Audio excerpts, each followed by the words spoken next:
नमस्कार, आप देख रहे हैं न्यूज स्टेट का डिजिटल प्लेटफॉर्म और आपके साथ मैं हूं प्रीति भारद्वाज।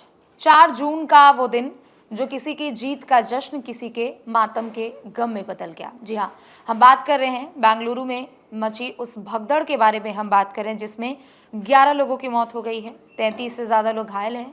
हालांकि वो सभी खतरे के बाहर है, लेकिन 11 लोगों की मौत, वो मौत जिसके लिए कौन आखिर जिम्मेदार होगा। ये एक के ऊपर ये दोष मढ़ा जा रहा है, कोई किसी के सिर पर इसका दोष मढ़ रहा है। बीजेपी कांग्रेस पर हमलावर है। कांग्रेस कह रही है, वहाँ चूंकि कांग्रेस की सरकार है, सिद्धारमैया वहाँ के मुख्यमंत्री हैं, तो वो कह रहे हैं कि हमें इसकी जानकारी नहीं थी और इसका दोष एक दूसरे के सिर पे मढ़ा जा रहा है।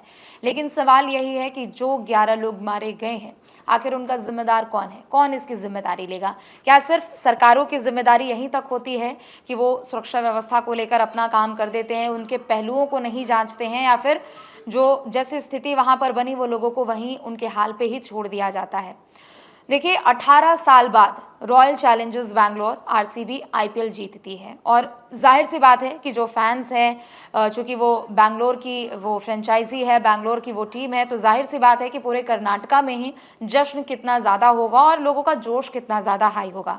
सब कुछ ठीक चल रहा होता है, लोगों में काफ़ी उत्साह होता है, लोग तैयारी कर रहे होते हैं कि आरसीबी की परेड विक्ट्री निकलेगी और उसमें सभी लोग शामिल होंगे और उसके बाद स्टेडियम में भी एक छोटा सा प्रोग्राम वहाँ पर होगा। एक पूरी तैयारी यहाँ पर रहती है, लेकिन अचानक से कुछ ऐसा होता है जिसकी तैयारी किसी ने नहीं की थी और जिसको शायद जिसका अंदाज़ा आखिर किसी को नहीं होगा और किसी ने सोचा भी नहीं होगा कि किसी की जीत का जश्न वो किसी के मातम में बदल जाएगा और वो 11 लोगों के परिवार के मातम में बदल जाएगा और उन 33 लोगों के भी परिवारों के लिए वो एक तरीके से मातम ही होगा जब उनके प्रियजन, जो उनके फैमिली मेंबर्स हैं, चाहे वो किसी के बेटे होंगे, किसी के बच्चे होंगे, किसी का कोई पति होगा, वो घायल हो जाएंगे और वो अस्पताल में ऐसी स्थिति में पहुंच जाएंगे। तो रॉयल चैलेंजर्स बैंगलोर 18 साल के बाद आईपीएल का अपना वो पहला सीज़न जीतती है और काफ़ी ज़्यादा पूरी तैयारी होती है कि एक विक्ट्री परेड वहाँ पर निकाली जाएगी। लेकिन जिस हिसाब से वहाँ पर भीड़ पहुँचती है, उसके बाद ये भगदड़ की स्थिति वहाँ पर देखने को मिली। जो पहले से कार्यक्रम तय किया गया था, एक जो पूरा विक्ट्री परेड का जो रूट तय किया गया था, वो सबसे पहले वो विधानसभा से होकर वहाँ पर गुजरने वाला था और उसके बाद चिन्नास्वामी स्टेडियम तक का ये विक्ट्री परेड था। लेकिन आप समझिए कि विधानसभा में सारे प्लेयर्स होते हैं, जो भी वीवीआईपीज है, चाहे वो सीएम हो, डिप्टी सीएम हो, या फिर तमाम जो सरकार के बड़े बड़े अधिकारी हैं, बड़े नेता हैं, बड़े मंत्री हैं, वो सब विधानसभा के पास मौजूद रहते हैं, जितने भी वीवीआईपीज हैं। और चिन्नास्वामी स्टेडियम, जिसके बाहर काफ़ी ज़्यादा भीड़ हो जाती है। आप लोगों में से बहुत लोग उस स्टेडियम में गए होंगे, अगर आप जानते होंगे तो चिन्नास्वामी स्टेडियम जो है वो मैक्सिमम 35,000 लोगों की वो लिमिट है उसमें बैठने को लेकर। और चूंकि वहाँ पर एक जो प्रोग्राम होने वाला था, उसे लेकर बहुत ज़्यादा भीड़ वहाँ पर मच गई थी। कुछ ऐसी टिकटिंग की व्यवस्था थी नहीं कि आप टिकट के जरिए आप स्टेडियम में पहुँचेंगे। चूंकि वो विक्ट्री परेड होनी थी, तो लोग वहाँ पर भी स्टेडियम में जा रहे थे कि वहाँ पर भी कुछ प्रोग्राम होगा, प्लेयर्स आएंगे, मीट एंड ग्रीट होगा। स्टेडियम के बाहर 3 से 4 लाख की संख्या में भीड़ वहां पर जुटी हुई होती है और विधानसभा के बाहर लगभग 1 लाख की भीड़ होती है।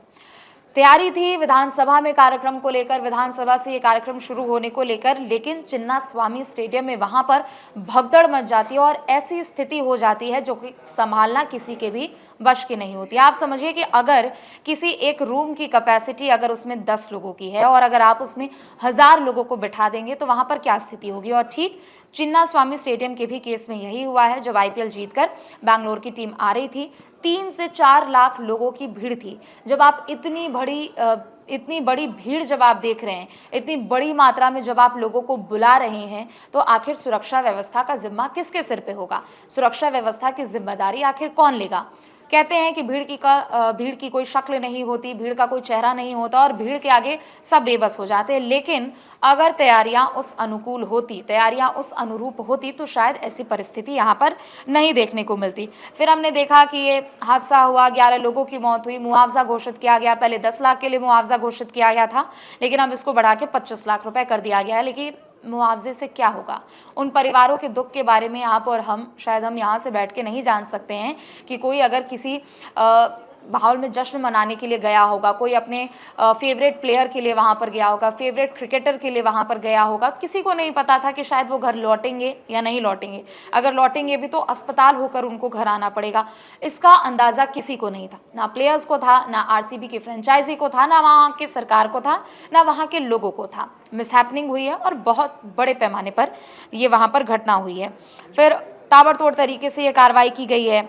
चूँकि अब ये राजनीति का मामला है, कांग्रेस की सरकार है, तो हमारे राजनेता भी कहाँ से पीछे हटेंगे, वो राजनीति उसमें करते हैं। बीजेपी कांग्रेस पर दोष मढ़ रही है, कांग्रेस कह रही है कि हम इसमें पारदर्शिता से जांच पड़ताल करेंगे। लेकिन 11 लोग, आप समझिए कि अभी भी कुछ ऐसे वीडियोस और फोटोज़ सामने आ रहे हैं जिसमें अगर किसी का अंतिम संस्कार किया जा रहा है तो वो एकदम दिल को दहला देने वाले वो फोटो वीडियो है। आज का अगर मैं आपको ताज़ा अपडेट बताती हूँ तो आज दरअसल बीजेपी की ओर से एक वीडियो अपने एक्स हैंडल पर शेयर किया गया है जिस पर उन्होंने कांग्रेस पर निशाना साधा है। और उस वीडियो में बेटे की कब्र से लिपटकर एक पिता रो रहा है। बेटे को दफनाया गया, उसके बाद उसके कब्र से लिपटकर पिता रो रहा है। वो कह रहा है कि बताया नहीं था मेरे बेटे ने कि वो विक्ट्री परेड में गया था, लेकिन किसी को नहीं पता था कि ये ऐसी अनहोनी हो जाएगी। दूसरी तरफ वो पिता रोता है, वो कहता है कि मुझे भी यहाँ रहने दो। उस पिता ने अपने बेटे के लिए जो ज़मीन खरीदी थी, उसी ज़मीन में उस पिता ने अपने बेटे को दफनाया है और आखिरी बार उसकी कब्र से लिपट कर रो रहा है। ये पर्टिकुलर वीडियो बीजेपी ने अपने एक्स हैंडल पर शेयर किया और उसके बाद कांग्रेस पर जमकर निशाना साधा है। चूँकि जो 4 जून को जिस तरीके की परिस्थितियाँ देखने को मिली थी, उसके बाद यही था कि आखिर इसका दोषी कौन है, कौन इसकी जिम्मेदारी लेगा।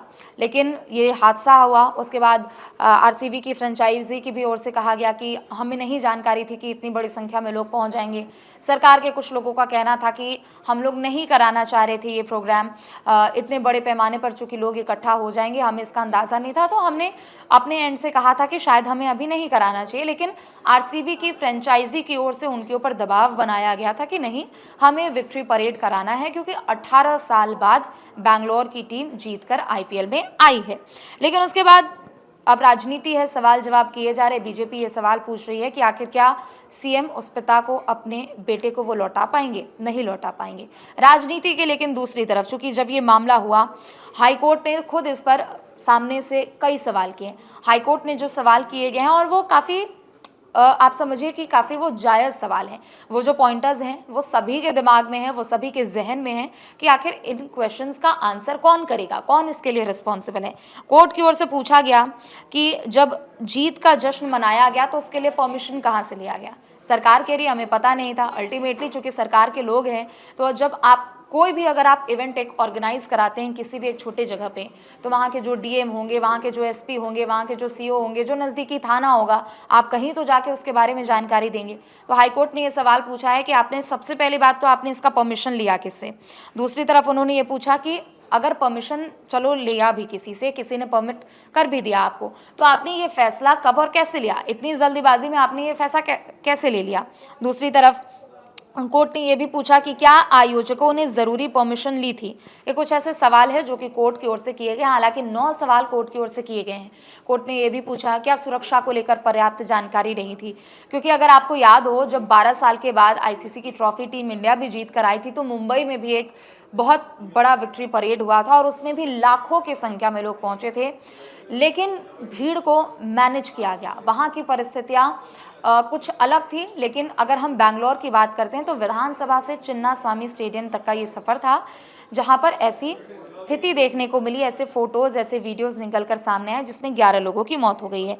दूसरी तरफ कार्रवाई क्या हुई है ये भी हम लोग आपको बता देते हैं। कार्रवाई में दरअसल ये हुआ है कि कर्नाटक क्रिकेट एसोसिएशन के अधिकारियों ने इस्तीफा दे दिया है। 2 बड़े अधिकारी हैं, उन्होंने इस्तीफा दिया और उन्होंने बताया कि हम इस पद पर तैनात हैं, हम जिम्मेदारी देते हैं, लेकिन हमारी जो भूमिका थी इस पूरे प्रकरण में वो काफ़ी सीमित थी और उन लोगों ने इस्तीफा दे दिया।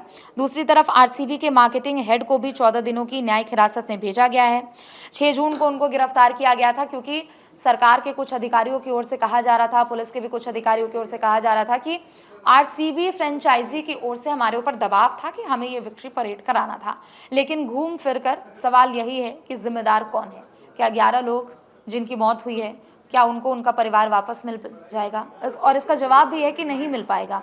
वो दुख जो वो सहन कर रहे हैं, वो आप और हम वो नहीं समझ सकते हैं, वो वही समझ सकते हैं। जो 33 लोग घायल हुए हैं, उनके भी परिवारों का दुख हम नहीं समझ सकते, लेकिन कब तक ऐसी लापरवाही होगी और कब तक एक के बाद एक लोग इसी तरीके से जान गंवाते रहेंगे? फिलहाल के लिए न्यूज़ स्टेट के डिजिटल प्लेटफॉर्म के लिए बस इतना ही। आप देखते रहें न्यूज़ स्टेट। नमस्कार। जहां भक्ति है हर शब्द में, कथाओं में छिपे हैं दिव्य रहस्य और ज्योतिष देता है जीवन को दिशा। धर्म से जुड़ी हर बातों को जानने के लिए हमारे चैनल स्तुति को सब्सक्राइब करें। चैनल पर जाने के लिए इस लिंक पर क्लिक करें।